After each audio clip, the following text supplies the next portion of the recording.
ښځې زه ولاړم دوکان له کور پام سره کوه دروازه وتړه ښه دی سمه ده سړی ټیک اوس ورسه دروازه وتړه ځه صحیح ده سړی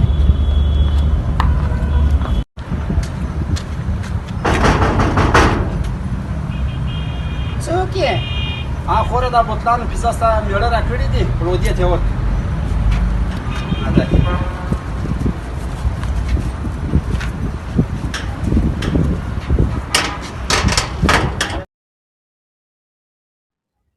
زویه پلار مې دا پیزا وپره دغه بوتلان استولي دا سره وچ شي ما ته هم د شی راکړي بابا بوتلانو پیزا راکولی دي را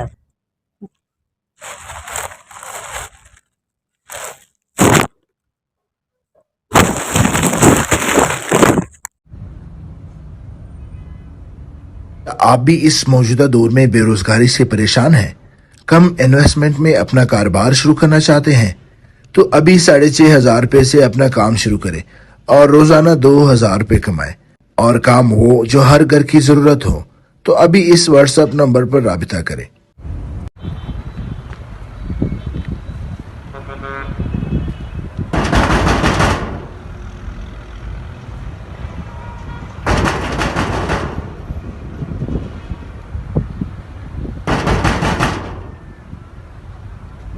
کار اوس بس به اوس له ورسم هغه به م راوغواړم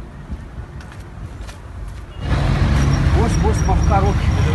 هو ومرسوه څنګه خوړلې دي دې خوړلې خو څه ټایم ورکړی هو بس درځه راځه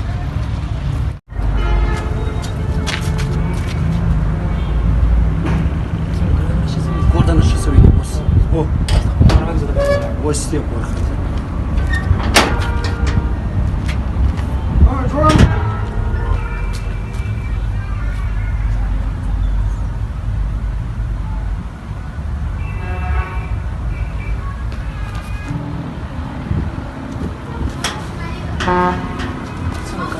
او کار اوس سونا و پیسې مې ځینې راوړه بس ما سره ځه بس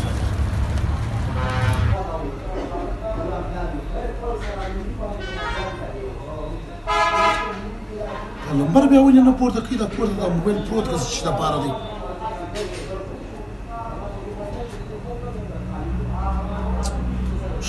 څه د بدبختي لور ده دا موبایل مو کور ته د هغه دپاره ایښی دی چې څوک چاله ټلیفون ورکوي پورته یې کړي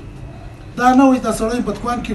وږی تږی ناست زه به دا د غرمه ډوډۍ ور واستوم دې کور ته موبایل ایښی دی اوس یې پورته کوي نه څه تره د بدبختي لور ده ولکم سر به خلاصېږي په دا باندې عثمانه ولې به خشمي یاره کور ته مې ټلیفون ورکوم هغه یې نه پورته کوي زه هم ډوډۍ بې راوړه وږی یم ته کښېنه زه ځم ډوډۍ راوړم یا ته راسه په دوکان کښېنه زه به خپله ورځم سم دوکان خیال ساته سم ښځې سړی هاي څه کیسه دی کور ولې دی په راوښتی دی والله که سړی زم نه یم په خبره تاسې پیزا او بوتلان استولي وو هغسې مې وخوړل بس که سر به ځان یم پوسېږي په ما څه سوي دي ای د بدبخته لورې د چیز پیزا کور دې په لوټ کړی دی په غلو باندې ما نه ده رسولی پیزا سونې یې وړي دي پیسې یې وړي دي هی د بدبخته لورې چلتون به دې راکوي ستا پیزا رسولی ده که نه ده رسولی دا چا رسولی خو دې شی ستا نو ما سره ما د شی هم په لاس راکړلو زه څه به خبر وم غله و غله به راغلي دي پیزا یې درکړې ده نشه کړي یاست ګډ کور یې لوټ کړی دی څه وایي کور یې راسپېره کوي که زرال نه وایي د بدبختې لورې زه څه به خبره وم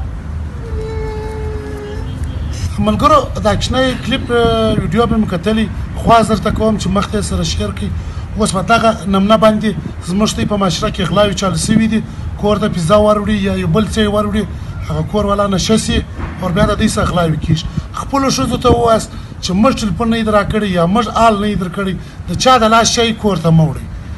که چیرې دا زموږ کوچنی کلیپ ویډیو خوښه سوي ما او زردا ته یو ښایسته کمنټ وکړئ چې هر ځای ژوندي واوسئ السلام علیکم